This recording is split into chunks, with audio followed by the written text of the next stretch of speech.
મુખ્યમંત્રી એન ચંદ્રબાબુ નાયડુએ વિજયવાડામાં યોગ આંધ્ર અભિયાનની શરૂઆત કરી।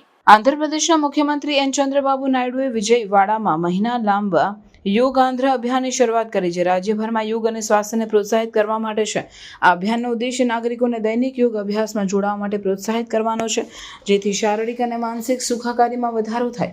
આ અભિયાન વૈશ્વિક સ્વાસ્થ્ય અને સુખાકારી પર ભાર મૂકતા હેતુ સાથે છે, જે લોકોમાં યોગને દૈનિક જીવનમાં સમાવિષ્ટ કરવા માટે પ્રેરણા આપે છે। યોગ આંધ્ર અભિયાન 21 મેથી 21 જૂન સુધી ચાલશે, જે 11મો આંતરરાષ્ટ્રીય યોગ દિવસ પર સમાપ્ત થશે। મુખ્ય કાર્યક્રમ વિશાખાપટ્ટનમના આરકે બીચથી ભીમુનીપટ્ટમ બીચ સુધીના કિનારે યોજાશે, જેમાં 68 સ્થળોએ 2.58 લાખ ભાગીદારો માટે વ્યવસ્થા કરવામાં આવશે। રાજ્ય સરકાર 2023ના સુરતના 1.53 લાખ ભાગીદારોના ગુનેસ વર્લ્ડ રેકોર્ડને તોડવાનો ઉદ્દેશ્ય ધરાવે છે, જે જાહેર આરોગ્યને સુધારવા માટે યોગને પ્રોત્સાહિત કરવાની મહત્વપૂર્ણ પ્રતિબદ્ધતા દર્શાવે છે।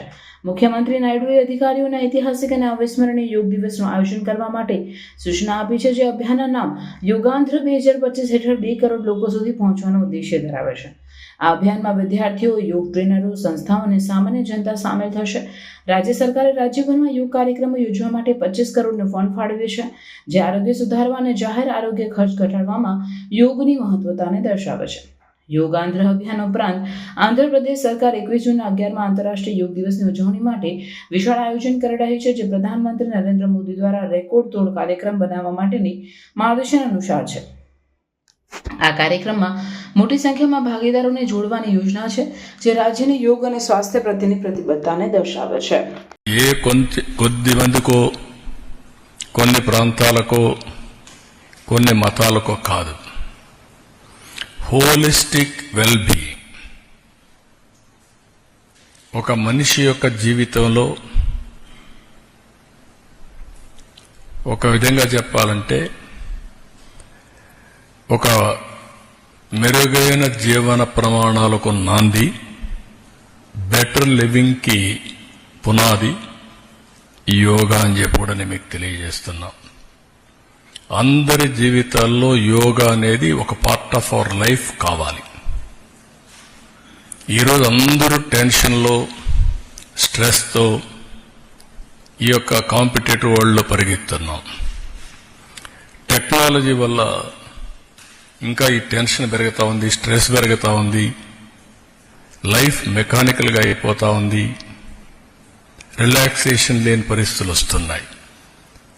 అన్నీ ఉన్నా కూడా ఎక్కడో లోటు, ఆ లోటే ఈ స్ట్రెస్। అందుకనే ఈరోజు వీటికన్నిటికీ పరిష్కార మార్గం, హీలింగ్ ఫ్యాక్టర్ యోగా। దీన్ని ఒక పెద్ద ఎత్తున చేయాలనే ఉద్దేశంతో ఒక రోజేదో సింబాలిక్గా చేయడం, లేకుంటే ఫోటోల కోసం చేయడం, ఈవెంట్ కోసం చేయడం కాదు। ఇది ప్రతి ఒక్కరిలో ప్రగాఢమైనటువంటి మార్పు తీసుకొచ్చే విధంగా, వాళ్ళ జీవన శైలిలో భాగంగా ఉండేట్టుగా, అంటే it is a part of their life. దీన్ని మనం ముందుకు తీసుకుపోవాల్సిన అవసరం ఉంది। ఇక్కడ కూడా చాలా ఇన్స్టిట్యూషన్స్ పనిచేస్తున్నాయి, చాలా మంది మనం చేస్తున్నాం। అయితే అందరినీ కలిపి ఒక మంత్ లాంగ్ ఈ రోజు నుంచి ప్రారంభం అవుతుంది। Culmination June 21 Visakhapatnam. దీనికి యోగాంధ్ర 2025, అదే సమయంలో ఈ మంత్ లాంగ్ మనం చేసే కార్యక్రమాల ద్వారా ప్రతి ఒక్కరిలో చైతన్యం తీసుకురావడం,